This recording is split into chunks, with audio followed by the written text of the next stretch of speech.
Mi nombre es Isabella. Tengo 35 años y trabajo como ejecutiva de ventas internacionales en una importante empresa de tecnología. Mi historia comenzó hace 3 meses, cuando recibí la noticia que cambiaría mi vida por completo.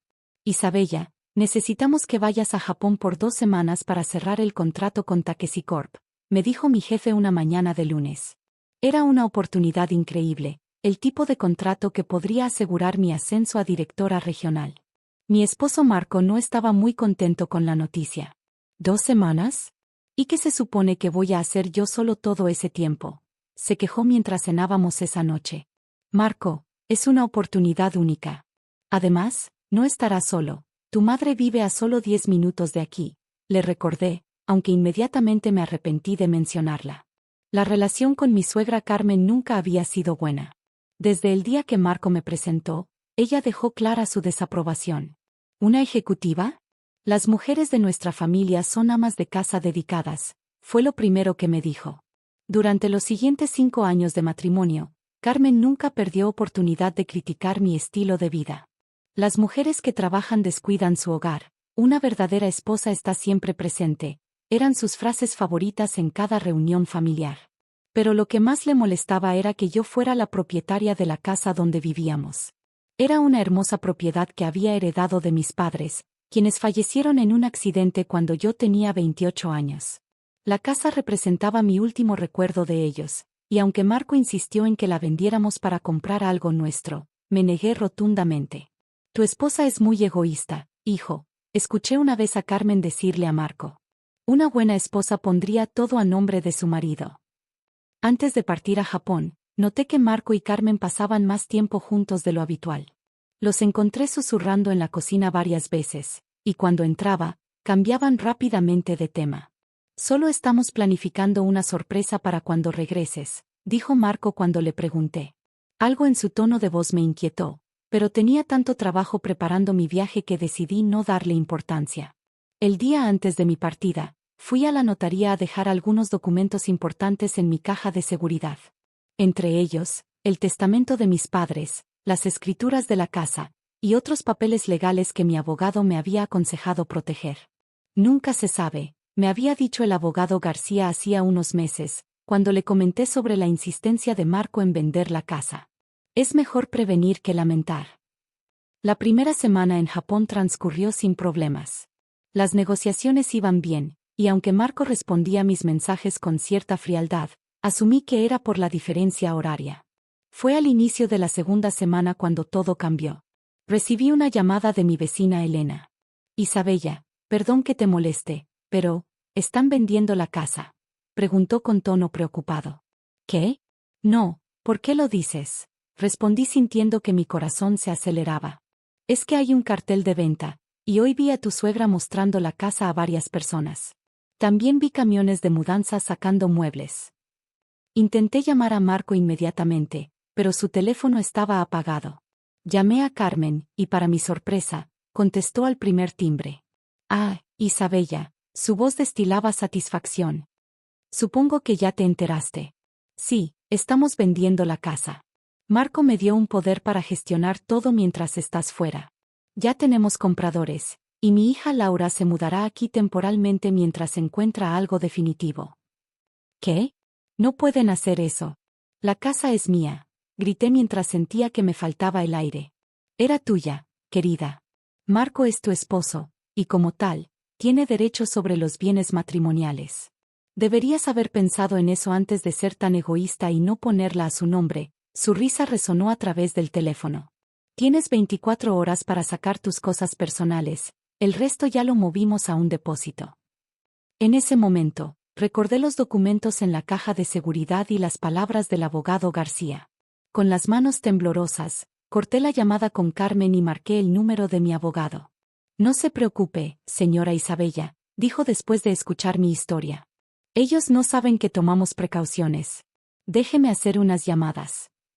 Lo que sucedió después dejó a todos sorprendidos, especialmente a Carmen y a Marco.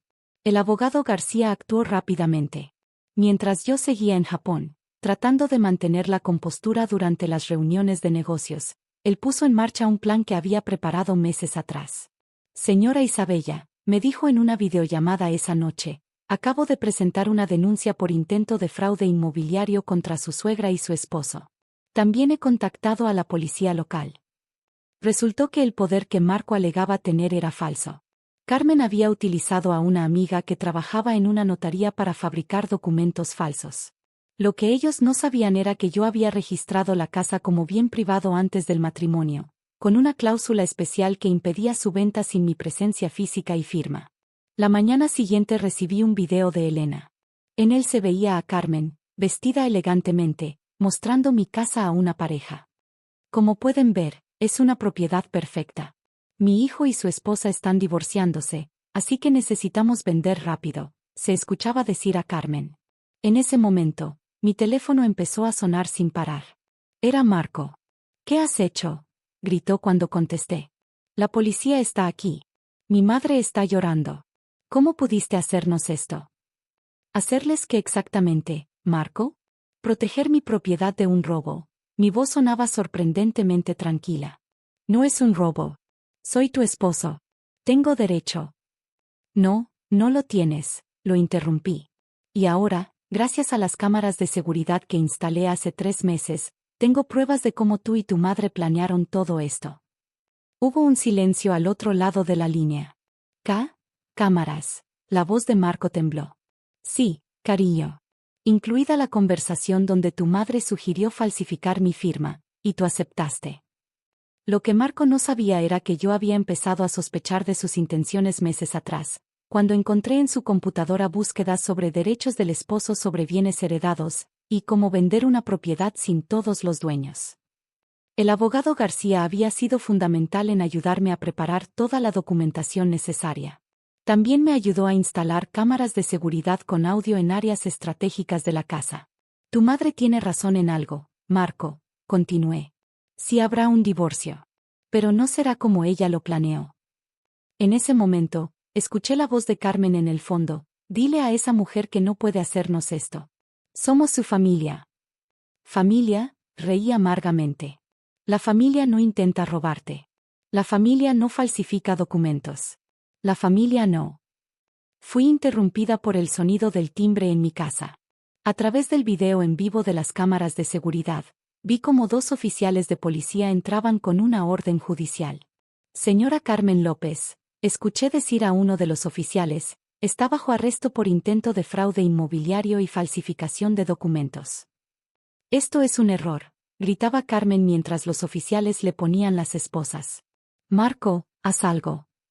Pero Marco estaba paralizado, mirando los papeles que el segundo oficial le mostraba, copias de todos los documentos falsos, capturas de pantalla de sus búsquedas en Internet, y transcripciones de sus conversaciones grabadas con Carmen.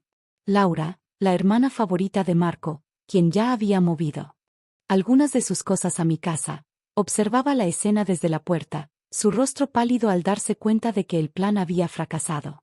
Por cierto, agregué antes de colgar, todos los muebles que sacaron de la casa están siendo interceptados en este momento. Mover bienes ajenos sin autorización también es un delito. Después de colgar, recibí un mensaje de Elena: vecina, deberías ver esto. Adjunto había un video de Carmen siendo escoltada a la patrulla, gritando que yo era una bruja que había destruido a su familia, mientras los vecinos observaban desde sus ventanas. Marco intentó llamarme 20 veces más esa noche, pero yo tenía cosas más importantes que hacer: cerrar el contrato con Takeshi Corp, que finalmente firmé esa misma tarde. Lo que sucedió en los días siguientes cambiaría completamente el rumbo de nuestras vidas, especialmente cuando el resto de la familia se enteró de la verdad. Regresé a casa una semana después, pero no a mi casa habitual. Elena, mi vecina, me ofreció quedarme en su departamento de huéspedes mientras todo se resolvía. Desde allí, podía ver perfectamente mi propiedad, ahora custodiada por seguridad privada que el abogado García había contratado. La noticia del arresto de Carmen se había expandido por toda la familia como pólvora. Mi cuñada Laura, quien había estado presumiendo en redes sociales sobre su nueva casa, ahora enfrentaba sus propios problemas legales por complicidad en el intento de fraude. Isabella, me llamó el abogado García la mañana después de mi regreso: hay algo que deberías saber. Encontramos más documentos en la computadora de tu suegra. Resultó que este no era el primer intento de Carmen de apropiarse de propiedades ajenas. Había hecho algo similar con la casa de su difunta hermana, dejando a su sobrina sin herencia. También había intentado cambiar el testamento de su propio padre, algo que salió a la luz cuando el abuelo de Marco, furioso por lo sucedido conmigo, decidió revelar toda la verdad. Mi hija siempre ha sido así, me dijo el anciano cuando vino a verme. Intentó hacer lo mismo con la casa de su hermana María. Pensé que había aprendido la lección, pero me equivoqué. Te pido perdón en nombre de la familia. Marco, mientras tanto, había sido suspendido de su trabajo cuando su jefe se enteró del escándalo. Resulta que trabajaba en una firma de bienes raíces, y un empleado involucrado en fraude inmobiliario era lo último que necesitaban.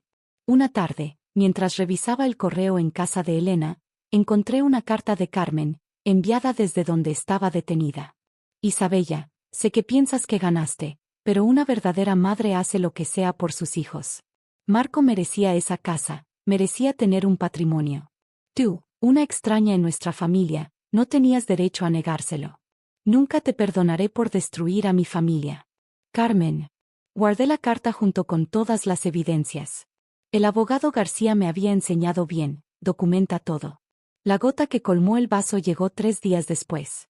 Marco apareció en casa de Elena, claramente ebrio. Isabella, gritó desde la calle. Todo esto es tu culpa. Mi madre está detenida, perdí mi trabajo, Laura está devastada. ¿Por qué no pudiste ser una esposa normal y poner la casa a mi nombre? Los vecinos comenzaron a asomarse, pero esta vez, en lugar de sentir vergüenza, salí al balcón. ¿Una esposa normal, Marco? ¿Como tu hermana Laura, que vive de la pensión de su exmarido? ¿O como tu prima Ana, que tuvo que mudarse con sus padres porque tu madre les robó su herencia? Marco palideció. ¿Qué? ¿Qué estás diciendo? Tu abuelo me contó todo. ¿Sabías que tu madre intentó robar la casa de tu tía María? ¿Que falsificó documentos para quedarse con la herencia de tu prima? ¿O también vas a decir que eso es mentira? Para este momento, varios vecinos habían salido a sus jardines, filmando todo con sus teléfonos. Yo no sabía, Marco balbuceó. Por supuesto que no sabías. Estabas muy ocupado siendo el hijo perfecto, ayudando a tu madre a robar mi casa. Era por nuestro futuro, gritó, pero su voz ya no sonaba convencida. ¿Nuestro futuro? ¿El futuro donde tu hermana viviría en mi casa mientras nosotros qué? ¿Viviríamos con tu madre? Ese era su plan, ¿verdad? Marco guardó silencio, confirmando mis sospechas. Las cámaras grabaron todo, Marco. Cada conversación donde planeaban qué hacer con mis muebles, con mis recuerdos de familia. ¿Sabías que los jarrones que tu madre vendió eran las últimas piezas que mi madre coleccionó antes de morir? Vi lágrimas en los ojos de algunos vecinos. Elena había puesto una mano sobre mi hombro en señal de apoyo. Los papeles del divorcio llegarán mañana, continué. No quiero nada de ti, Marco. Pero tu madre enfrentará cargos por fraude, y tú serás llamado como cómplice.